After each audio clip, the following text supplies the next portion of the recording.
우리는 새해 들어서 복음서를 지금 살펴보고 있습니다.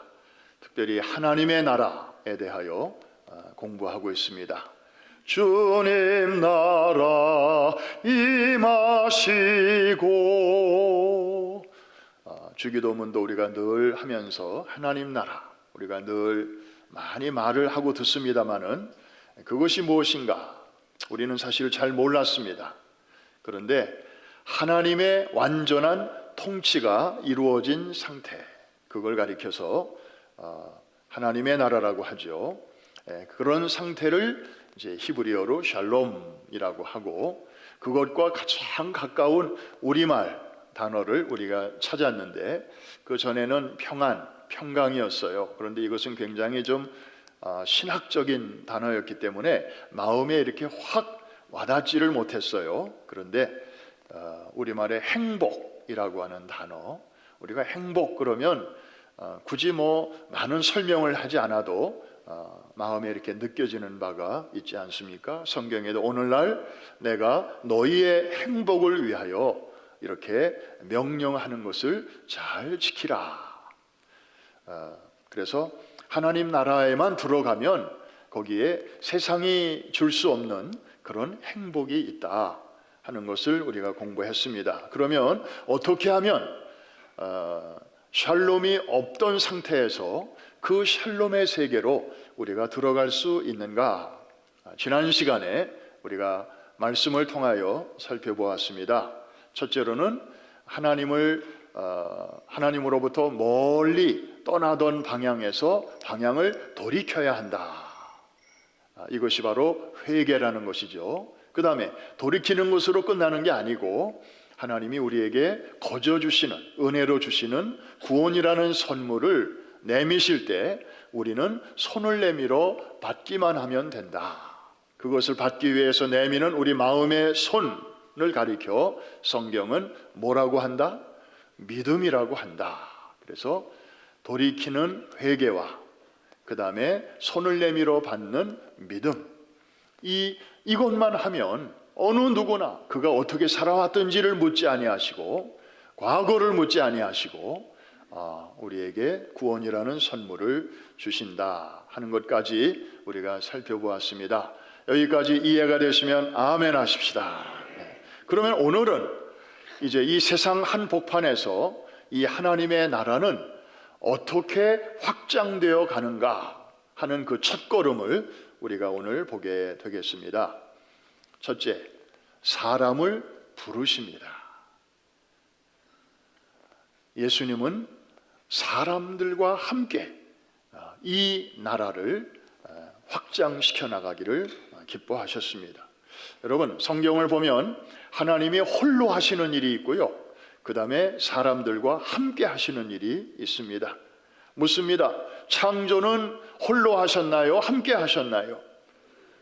창조할 때는 사람 없었어요. 사람 도움 받지 않으셨어요. 그냥 성부, 성자, 성령 하나님께서 하신 거예요. 그러나 소위 재창조, 창조의 샬롬이 깨졌을 때 하나님께서는 새로운 창조, 곧 구원을 계획하시고 그 일을 진행하실 때에는 사람들과 함께 하기를 기뻐하십니다. 자, 그 중에서도 어떤 사람일까요? 죄인이었던 적이 있는 사람.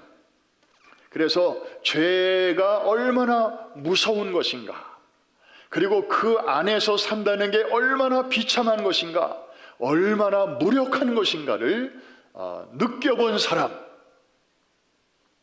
그리고 그 후에 거기서 건짐을 받은 경험이 있는 사람, 그래서 그 자유가 얼마나 소중하고 그 은혜가 얼마나 감사한지를 깨달아 본 사람, 그런 사람을 이제 부르셔서 같이 일하시는 것입니다. 그 소식을 나누게 하시는 것입니다.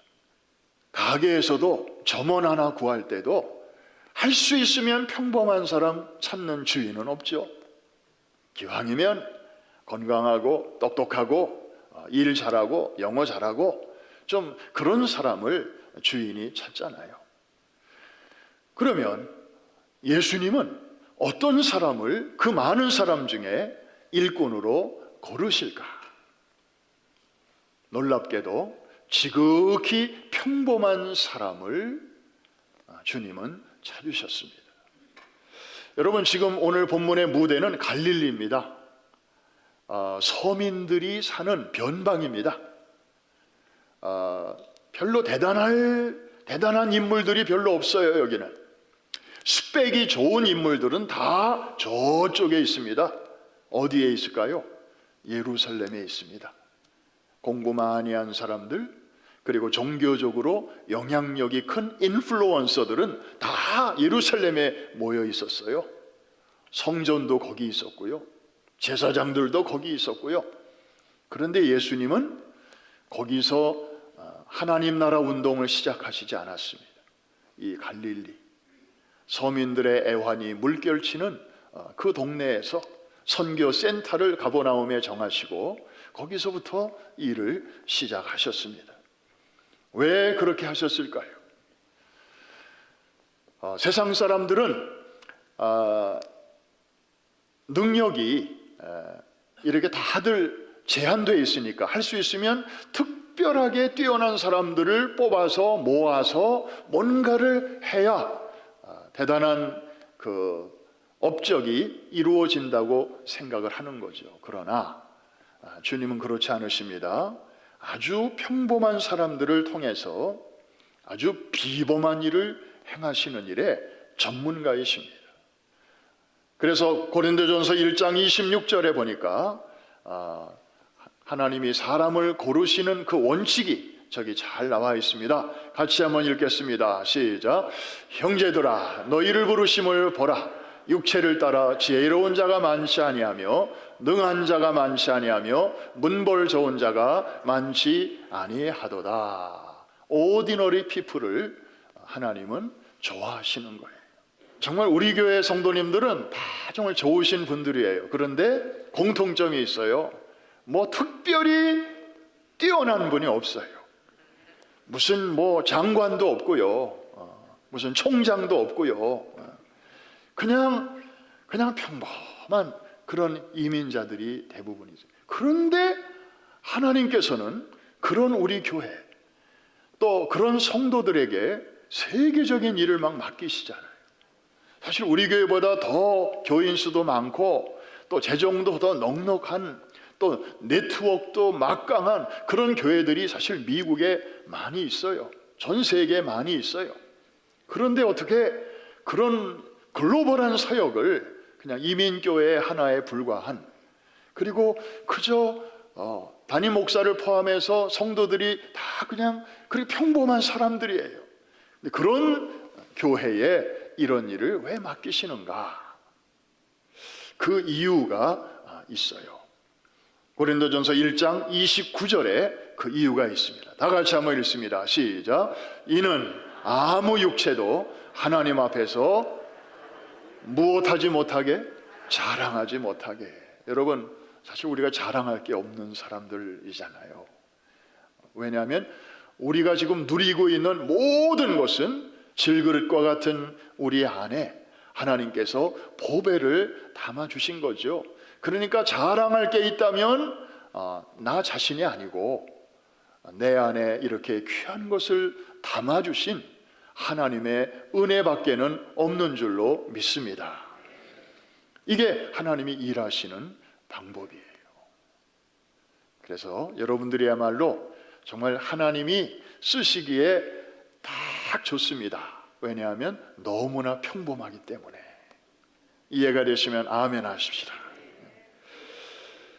그런데요, 그렇다고 아무나 막 부르시는 게 아님을 우리는 알 수 있습니다. 어떤 사람들을 부르셨는가? 시몬과 안드레 형제를 부르셨고요, 그 다음에 야고보와 요한 형제를 부르셨어요.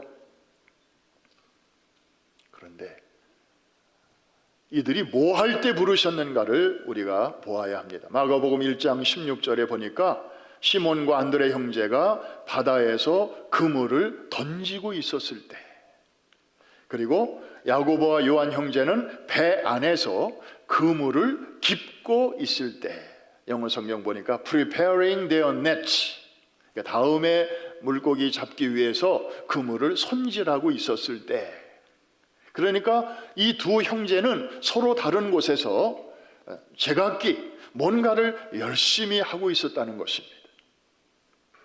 그런데 오늘 우리가 함께 읽었던 누가복음 5장과 이 마가복음 1장을 종합해 보면 전체적인 그림이 그려지는데요. 전날 밤 무슨 일이 있었는가 하면 고기를 한 마리도 못 잡은 것입니다. 허탕친 것입니다. 그런데요, 이들의 행동을 보십시오. 낙심하지 않았습니다. 그들은 다시 그물을 붙들고 뭔가를 하고 있었습니다.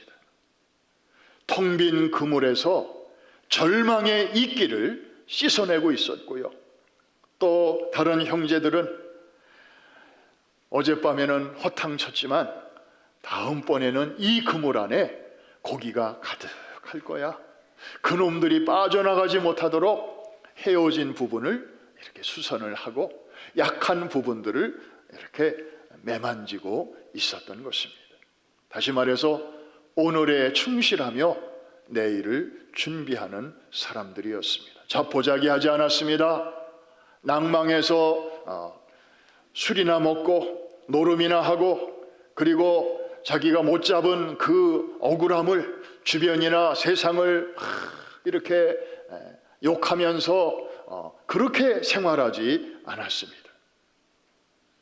자기 주어진 일에 크든 작든 또 실패했든 성공했든 성실하게 임하는 그런 사람들을 주님께서는 뽑으셨던 것입니다. 사랑하는 성도 여러분, 여러분들이 지금 하고 있는 일이 사람 보기에 대수롭지 않게 보일 수도 있을 것입니다. 그러나 하나님은 정말 중심을 보시는 분이십니다. 작은 일을 여러분들이 어떤 중심을 가지고 하는가, 그것을 보십니다. 그래서 요셉이 비록 팔려갔지만, 정말 절망적인 상황이었지만, 주어진 그 노예에게 주어진 한 집안의 그 총무일을 그곳에서 성실하게 잘 감당했더니 하나님께서 훗날 그를 한 나라의 총리로, 한 나라의 살림을 다루는 총무로 세워주신 것입니다. 여러분, 주어진 일에 충실하시기를 주의 이름으로 축원합니다. 한 가지만 더 우리가 살펴볼 게 있습니다. 자, 주님이 이런 사람들을 부르셨는데, 겉으로 드러나는 것만 보면 주님이 평범한 사람들을 이렇게 부르셨구나, 자기 일에 열심히 하는 사람들을 부르셨구나, 그렇게만 보입니다. 그런데 본문을 자세히 보면 예수님께서 사람들을 부르시기 전에 하신 일이 있습니다. 그것이 바로 기도입니다. 예수님은 제자들을 즉석에서 뽑지 아니하셨습니다. 즉흥적으로 무슨 필링에 따라 그렇게 뽑지 않으셨습니다. 누가복음 6장 12절과 13절을 우리 한번 같이 보겠습니다. 시작. 이때에 예수께서 기도하시러 산으로 가사 밤이 새도록 하나님께 기도하시고 밝음에 그 제자들을 부르사 그 중에서 12를 택하여 사도라 칭하셨으니. 예수님이 제자들을 부르시기 전에 밤이 맞도록 뭘 하셨다고요? 기도하셨습니다. 기도에는 두 종류가 있습니다. 일이 터진 후에 하는 소위 수습기도가 있고요, 그 다음에 일이 터지기 전에 평안한 때 미리미리 해두는 예방기도가 있습니다. 여러분, 평소에 이렇게 예금 통장에 좀 여유 자금이 있으면 예금을 이렇게 해놓으면 유사시에 굉장히 좀 여유가 생기고 좀 대처할 수 있잖아요. 마찬가지로 기도도 마찬가지예요. 여러분들이 맨날 일이 터지면 주여 또 터졌습니다, 주여, 문제가 생겼습니다. 교통사고가 났습니다. 아이고, 병원에 가서 그냥 검진했는데 의사 말씀이 뭐가 보인답니다. 우리 애가 지금 이런 문제가 있습니다. 여러분, 우리는 다 수습 기도의 전문가들입니다. 그래요, 안 그래요? 그런데 예수님은요, 수습 기도 별로 안 하셨어요. 예방 기도를 주로 하셨어요. 겟세마네 동산에서 제자들에게 이렇게 말씀하십니다. 시험에 들지 않게 깨어 기도하라. 시험에 들지 않게 깨어 기도하라. 아직 로마 군인들이 들이닥치지 않았습니다. 아직 겟세마네 동산은 평안합니다. 그런데 주님은 깊이 기도하셨어요. 다가오는 일들을 염두에 두시면서 기도로 쌓아가신 거예요. 그 결과 군인들이 들이닥치고 상황이 발생했을 때 주님의 그 처신을 보십시오.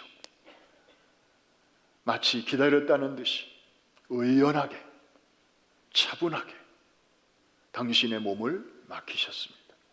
올 것이 왔다 하는 그런 마음으로. 왜? 미리 준비하셨으니까. 하나님의 뜻을 이루어드리는 과정이니까. 그런데 정말 그 예방 기도를 해야 할 시간에 졸며 자느라고 기도를 하지 못했던, 여전히 같은 장소에 있었던 제자들은 로마 군인들이 치고 왔을 때 저들은 뿔뿔이 다 흩어지고 말았습니다.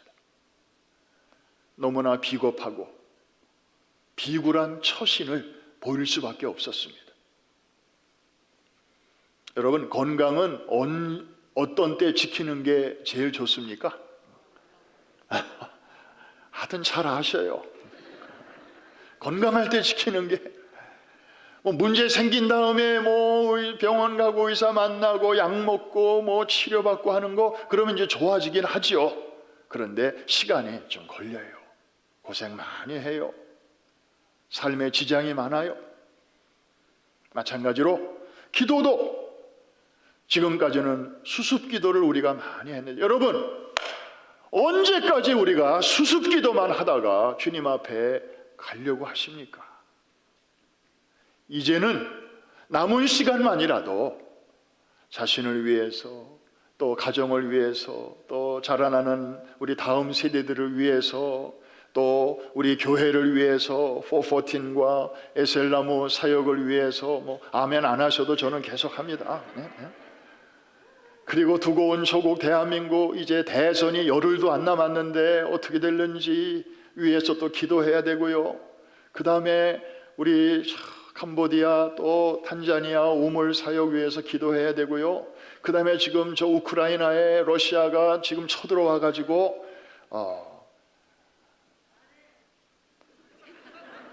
정말 우리가 기도해야 할 일들이 너무너무 많은데, 맨날 그냥 터지면 주여, 그거 우리 지금까지 많이 했으니까 이제는 예수님의 발자취를 따라서 이번 사순절 기간만이라도 예방기도의 사람들 되시기를 주의 이름으로 축복합니다. 너무 좋은 기회예요. 특별히 하나님께서는 우리 교회에 팬데믹 기간 2년 동안에 오히려 선교의 문을 활짝 열어주셨어요. 그래서 하나님의 선교의 시계는 멈춘 적이 없어요. 꾸준하게 하게 하셨어요. 캄보디아 프로젝트, 저 어마어마한 프로젝트가 팬데믹 기간에 저렇게 청사진이 만들어지게 하셨어요. 할렐루야.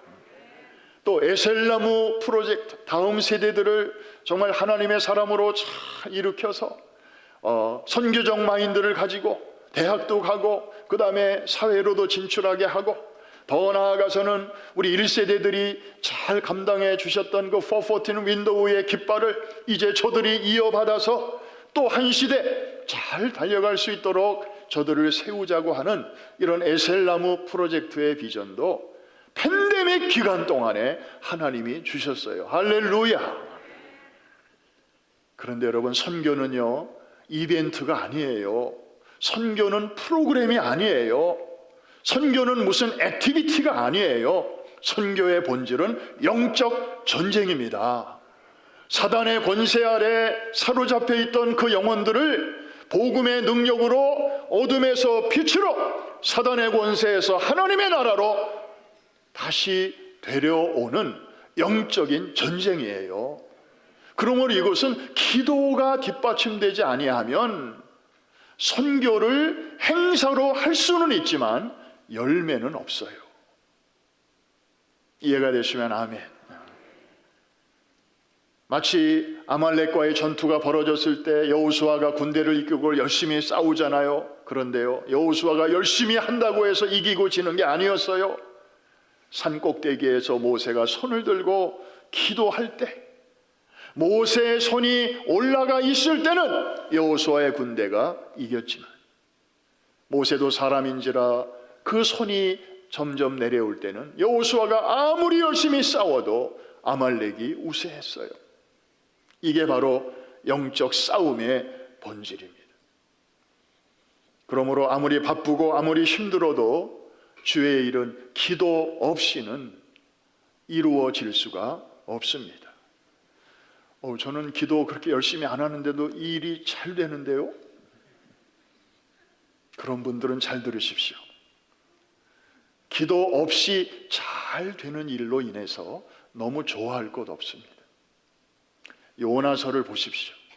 요나가 순종의 길이 아니고 불순종의 길을 선택해서 항구로 내려갔을 때, 그 다시스로 가는 원양 어선을 만나는 것은 며칠에 한 번씩 그 배편이 있는데,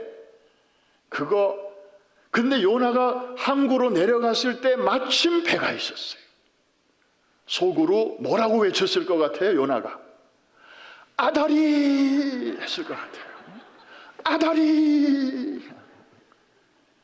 이야, 거기다가 날씨는 얼마나 좋은지요. 순풍이 그냥 부는데, 그런데 여러분, 그 순풍은 곧 대풍으로 바뀌었습니다. 멀쩡하던 바다에 갑자기 돌풍이 몰아닥치면서 하나님은 요나가 가는 길을 막으셨습니다. 일시적으로는 잘 될지 몰라요. 그러나 멀리 보면, 글쎄요, 하나님이 버리신 사람이라면 모를까, 하나님이 너는 내 것이다 이렇게 부르신 사람들은요, 하나님이 가만히 두지 않으셔요. 대풍을 통해서라도, 풍랑을 통해서라도 깨닫게 하시고 정신 차리게 하셔서 반드시 있어야 할 제자리로 돌아오게 하시는 분인 줄로 믿습니다. 중요한 것은 기도입니다. 사순절을 앞두고 여러분들에게 담임 목사로서 거룩한 잔소리 좀 합니다. 특별히 이 자리에는 우리 교역자들을 포함해서 중직자들이 많이 계십니다. 중직자, 다른 말로 항존직입니다. 한 번 교회에서 임명받으면 매년 다시 임명받을 필요가 없는 장로님, 권사님, 안수집사님, 이분들이 중직자고요. 그 다음에 우리 서리 집사님들은 이제 매년 이렇게 임명을 받으시게 되는데, 이 서리 집사님들까지 합치면 이제 직분자라고 합니다. 교회의 리더들입니다. 리더는 누구냐? 자기를 뒤에서 따라오는 사람이 한 명 이상만 있으면 그 사람이 리더다, 그런 말이 있습니다. 리더는 영향력입니다. 인플루언서입니다. 그런데요, 이 리더가 얼마나 중요한지 몰라요. 청교도 목회자였던 리차드 백스터 목사님은 교회의 중직자들이 자신을 살펴야 하는 까닭에 대하여 다음과 같이 말하고 있는데, 이거 우리 특별히 중직자들이 경청해야 할 말입니다. 첫째, 당신의 영혼 역시 연약하고 범죄하기 쉽기 때문에 자신을 주의 깊게 살펴야 합니다. 여러분, 제가 목사라는 타이틀을 갖고 있다고 해서 그 타이틀이 제 영혼의 건강을 보장해 주지 못합니다. 저도 언제 넘어질지 모릅니다. 언제 깨질지 모릅니다. 여러분이 장로의 타이틀, 권사의 타이틀, 안수집사의 타이틀을 갖고 있다고 해서 그것이 여러분의 영혼을 보장해 주지 못합니다. 우리는 다 연약한, 언제 넘어질지 모르는, 깨어지기 쉬운 그런 영혼을 지니고 있습니다. 만일 무죄한 상태의 아담이 조심하지 않다가 방심하다가 타락하였다면 하물며 우리는 말해 뭐 하겠는가? 여러분, 아담은 그 이전에 죄를 한 번도 범한 적이 없었어요. 그런데 방심하다가 넘어졌어요. 그렇다면 우리는 전에 많은 죄를 범했던 경험이 있어요. 우리는 넘어진 경험이 많아요. 그런 우리들은 얼마나 더 조심해야 되겠는가 하는 것입니다.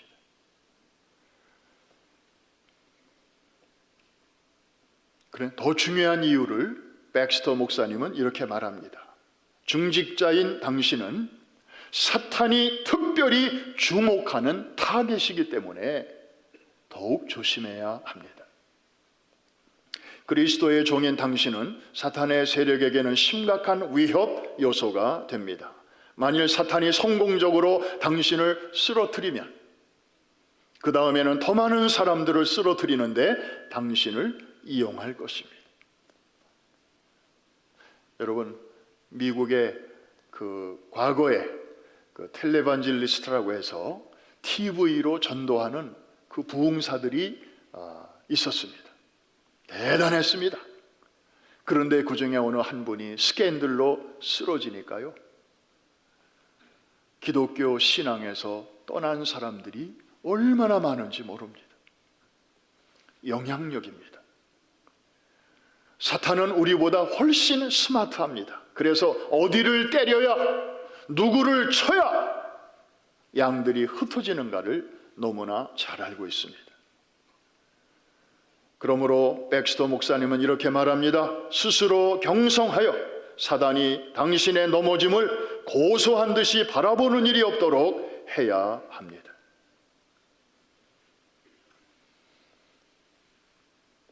사진을 좀 몇 장 보여드리겠습니다. 여러분도 최근에 우크라이나 전쟁 소식을 들으시죠? 저도 이번 주에 뉴스를 이렇게 보다가 문득 저 사진이 눈에 들어왔습니다. 저 사진은요, 우크라이나 땅에 진격한 러시아 군대입니다. 저들의 장갑차와 탱크에 저렇게 영문 이니셜 한 글자가 쓰여져 있는 것이 보이시죠? 다음 사진. 러시아 군대의 탱크와 또 장갑차, 거기에도 저렇게 Z자가 선명하게 다 빠짐없이 써져 있습니다. 다음 사진. 저 탱크에도 저 글자가 써져 있습니다. 많은 사람들이 저게 뭔가에 대해서 해석이 분분합니다. 뭐 PR을 식별하기 위한 표시다, 뭐 이렇게 보는 사람도 있고요.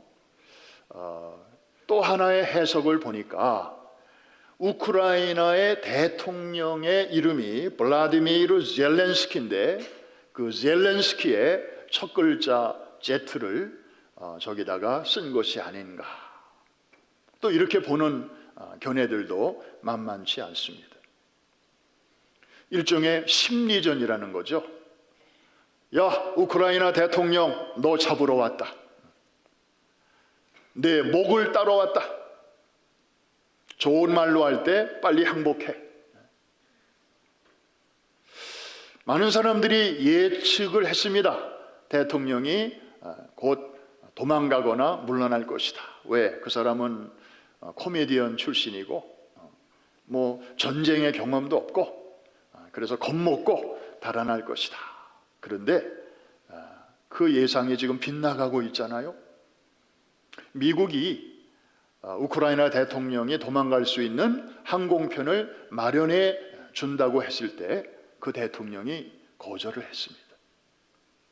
그리고 막 이상한 소문이 막 이제 퍼지고 있을 때 이 대통령은 자기 강요들과 함께 수도인 키예프의 그 거리에 나가서 SNS로 보란 듯이 사진을 찍었습니다. 국민 여러분, 안심하십시오. 나 여기 있습니다. 여러분과 함께 있습니다. 여러분과 함께 이 도시와 이 나라를 사수할 것입니다. 여러분, 함께 싸웁시다. 그랬더니 국민들이 전직 대통령부터 신혼부부까지 총을 들고 가정마다 화염병을 만들면서 육탄으로 탱크 앞에 서지를 않는가. 정말 온 국민들이 단합해서 지금 막아내고 있지 않습니까? 러시아가 금방 자기네 목적을 취할 줄로 알았는데 전문가들은 말합니다. 저 전쟁의 예상외로 길게 갈 수도 있다.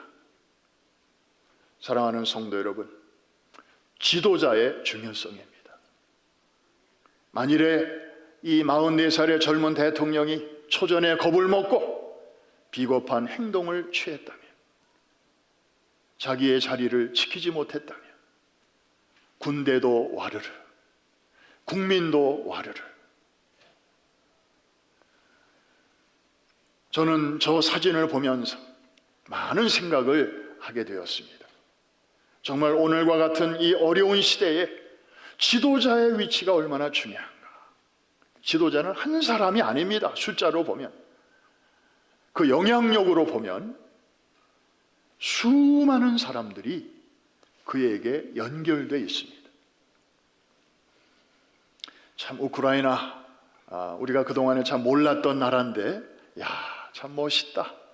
탑 투 바름, 지도자부터 국민에 이르기까지 도스토예프스키 같은 문학가를 배출한 나라요, 차이코프스키 같은 대단한 음악가를 배출한 나라가 우크라이나더라고요. 정말 참 멋있다, 훌륭하다. 나도 모르게 기도하게 됩니다.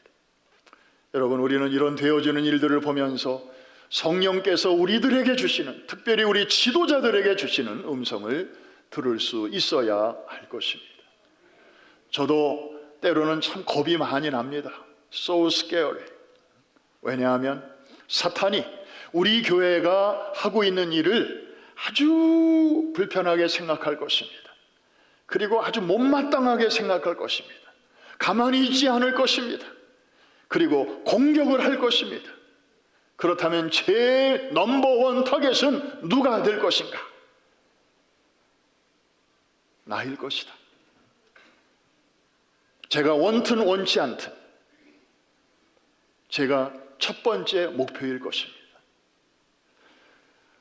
여러분의 기도가 없었다면 저는 벌써 쓰러지고 넘어졌을 것입니다.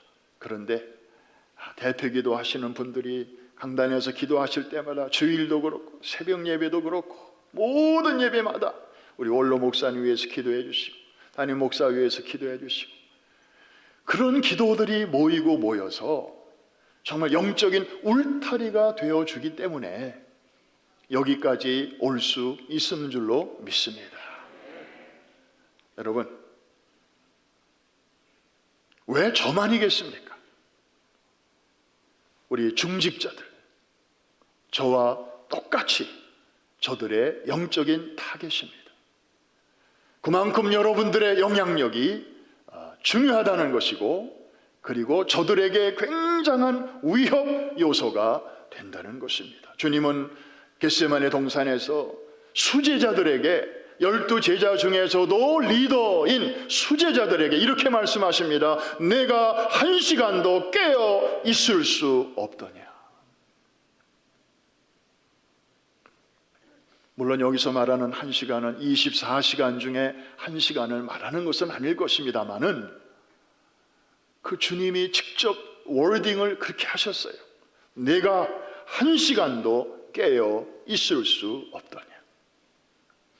우리는 지난 2년 동안 사순절을 2번 맞이했습니다. 그런데 그때 제대로 못했습니다. 이유가 있었습니다. 이래서 못하고 저래서 못하고 그래서 못했고. 그러나 이제 하나님께서 환경을, 사회적 여건을 이렇게 금년처럼 미국에서 이렇게 자유롭게 열어주신 적이 지난 2년 동안에 없었어요. 작년에도 없었어요. 재작년에는 뭐 말할 것도 없고요. 잔인한 4월이었으니까요. 내가 한 시간도 깨어 있을 수 없더냐.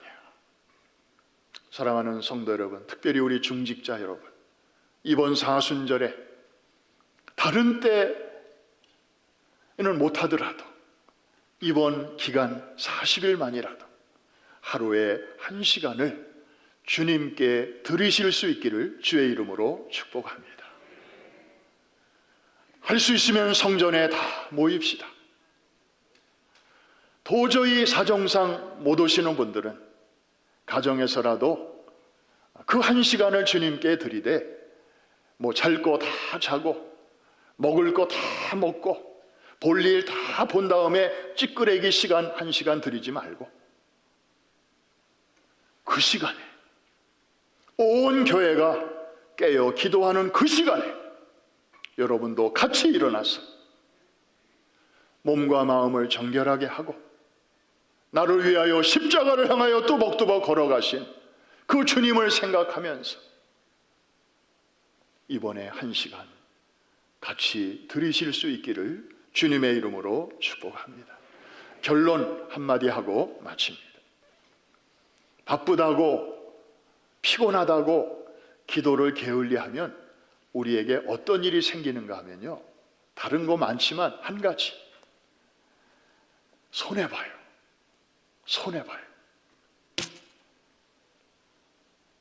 왜냐하면 여러분, 영어의 present라는 단어가 오늘, 현재라는 뜻과 함께 선물이잖아요. 그래서 두 개를 합치면 오늘이야말로 하나님이 우리에게 주시는 가장 확실한 선물이다, 그런 좋은 뜻이 나오잖아요.